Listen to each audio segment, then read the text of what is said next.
O sea que puede haber una fuente que puede involucrar directamente, si esto lo empalmamos con Bulacio, cuando muchos cuestionan la violación del plazo razonable para instruir los procesos respecto de la responsabilidad de magistrados, funcionarios judiciales, o en este caso, funcionarios policiales, debemos entender que todos esos prenotados o preconceptos jurídicos ceden cuando estamos en presencia de estos casos o similares, como el que estamos analizando, que es de tortura.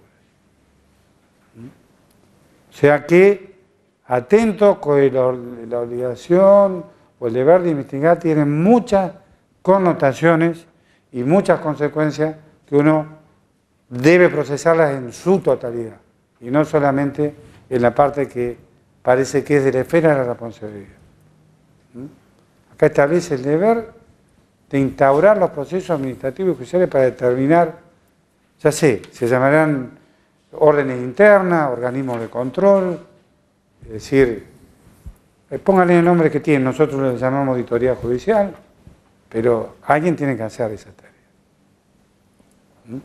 Y también, bueno, en orden a estos derechos claros de integridad personal, 1.1, garantías judiciales, 8, protección, 25, bueno, hacer jugar el paradigma, o como le dice la Corte, el corpus juris, del sistema interamericano de derechos humanos para que pegue fuerte a todos los responsables, a todos los que no han cumplido, han omitido cumplir, han encubierto o de alguna manera han facilitado que estos hechos se produjeran, continuaran, se agravaran como en este caso y terminaran con estas consecuencias.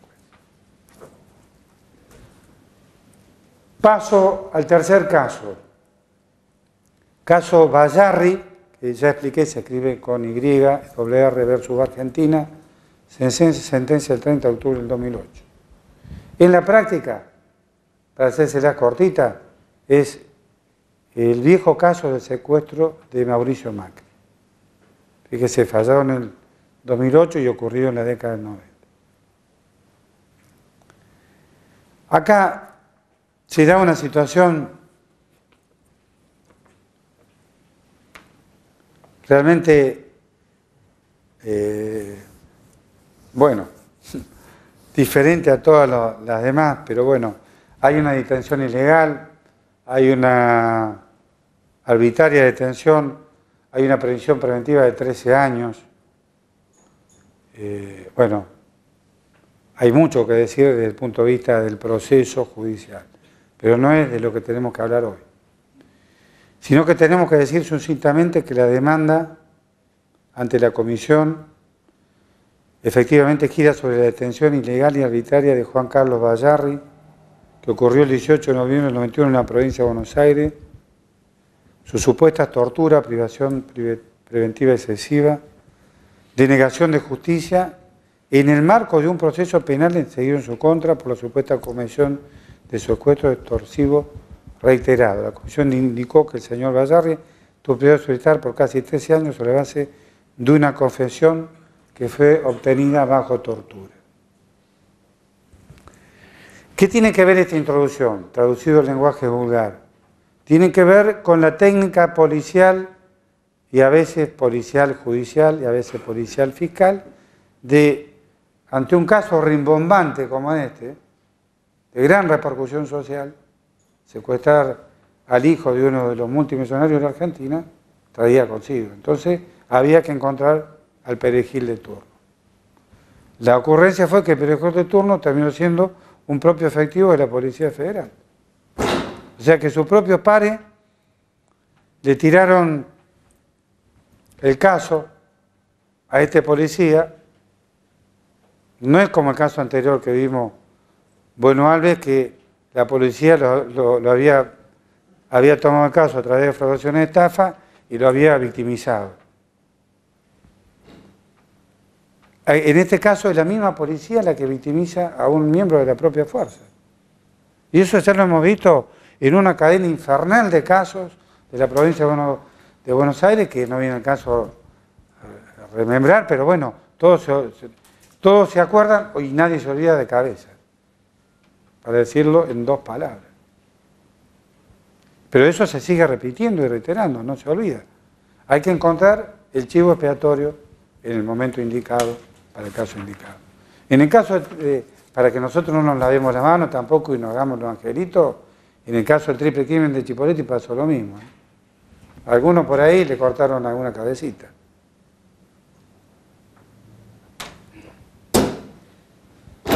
O sea, el agua llega al río y del río llega al mar, ¿eh? Y es difícil navegar en aguas turbulentas, con pequeñas embarcaciones de lancheros. Pero bueno, esto es. Hay que hablar así, claro. Bueno, este pobre hombre al final va a encontrar una satisfacción en la Corte Interamericana. Por supuesto, siempre el esfuerzo personal, las organizaciones vinculadas y todo el compromiso con los derechos humanos. Este caso, en cierta medida, tiene sus contrariedades, sus perplejidades, porque dice, en una parte de la comisión, dice que el Estado alegó la falta de agotamiento de los recursos con posterioridad a los informes de admisibilidad y de fondo, y tal como se queda consignado en la demanda, que ella tuvo en consideración dicho argumento al momento de decidir sobre el envío del caso ante la Corte. Además, sostuvo que no obstante la jurisdicción contenciosa administrativa no es el recurso adecuado para solucionar las violaciones cometidas contra el señor Bayarri, por lo cual no es necesario que sea gozado en un caso como el presente como condición para la admisibilidad. Claro, es insufrible que nosotros vayamos ante la Comisión Interamericana de Derechos Humanos y que aleguemos que no están agotados los recursos, que falta recursos jerárquicos, el superior, el no sé qué, que está el trámite administrativo, que se apeló a la Cámara de Casación. Escuchame, tengo las pruebas que se ha violado clara y groseramente los derechos humanos. No me vengan a joder con el agotamiento de los recursos internos. Eso es lo que dice la Corte. Ya lo tengo acá, lo he leído, tengo toda la prueba del caso. No necesito más. Entonces, este mensaje es para los abogados. Cuando se trata de causa de derechos humanos no se chicanea, porque la Corte te hace ceder todos los principios del derecho interno en favor del derecho internacional. Yo aconsejo persuasión, buen orden,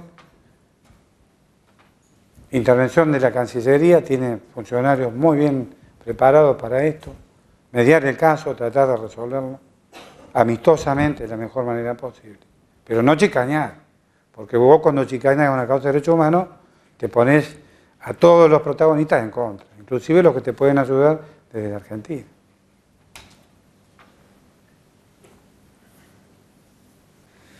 Bueno, algunos temas comunes a todo el ofrecimiento de la prueba, la oración de la prueba que no viene al caso. Y vamos a la etapa linda que es ya la legalidad de la detención o ilegalidad del señor Juan Carlos Bayarri, donde la Corte dice que nadie puede ser privado de su libertad física, salvo las causas y en las condiciones fijadas de antemano por las constituciones políticas de los Estados partes o por las leyes dictadas conforme a ello. O sea, en este caso, eso se había violado flagrantemente. Lo mismo pasa con la orden judicial emitida por autoridad competente. Es importante, pero, bueno, la autoridad competente no puede hacerse cargo de todo lo que ocurre después de la privación de la libertad. O sea, observará todo lo que le dice el Código, lo cumplirá adecuadamente, pero después la responsabilidad es que lo tiene bajo su cuidado, ¿no? Pero sí tiene el juez la obligación de supervisar el estado de detención, cosa que no se hace, ni completamente, ni regularmente, ni en todos los casos. Y que sí debemos enfatizar nuestra autocrítica y nuestra crítica de fiscales, defensores y jueces y todos los agentes del sistema judicial para que esto se haga. Porque de esa forma se está previniendo de que puedan ocurrir hechos. Ya lo vamos a ver en otro caso que es más interesante, donde están puestas todas las pilas de la Corte para decir esto. Y el procedimiento aplicado en la detención, que obviamente tienen que cumplir todos los recaudos del Código de Procedimiento en materia penal, pero bueno, deben ser las personas puestas inmediatamente a disposición del juez. O sea, esta facultad de detener a las personas sin comunicación a los familiares, sin noticia a los interesados, sin que nadie sepa lo que ocurra, y bueno, genera un cono de sombra y de sospecha. Si llega a pasar algo, la autoridad policial tiene que blanquearlo de alguna manera. Bueno, la mejor manera de blanquearlo es poner en conocimiento del juez y del fiscal que interviene en la causa. Pero no ocultarlo ni demorarlo. Aunque estén drogados, que estén ebrios, aunque estén enajenados, cualquiera sea la situación personal que hagan. La primera medida, si vienen lesionados, llamar al médico que interviene en la prevención a los efectos que deje documentar su situación. Porque las lesiones pueden ser inferidas fuera del establecimiento o del lugar de detención. Pero si yo no tengo prueba, ¿con qué voy a acreditar el cumplimiento de mis obligaciones? Si no he comunicado al juez, si no he detenido al fiscal, o lo he hecho al día siguiente, es facilitado que se cometieran todos esos hechos. ¿Está claro? Clarísimo como el agua. Muy bien. De plazo razonable no hablamos. Acá hablamos de los actos constitutivos de tortura. La Corte define claramente que se está frente a un acto constitutivo de tortura cuando, no en todo caso, cuando sea intencional, cause severos sufrimientos físicos o mentales y se cometa con cualquier fin o propósito, entre ellos la investigación de delitos. Es decir, por más que sea la propia policía, como en este caso, la División de Defraudación y Estafa de la Policía Federal, que lo tenía detenido y que obviamente tenía el deber de custodia y de seguridad de esa persona para asegurar su integridad. Y acá la Corte manda un mensaje fuertísimo.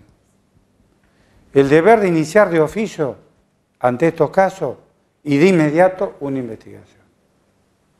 El deber de investigar, ¿qué implica en estos casos? El deber de actuar de oficio y de inmediato.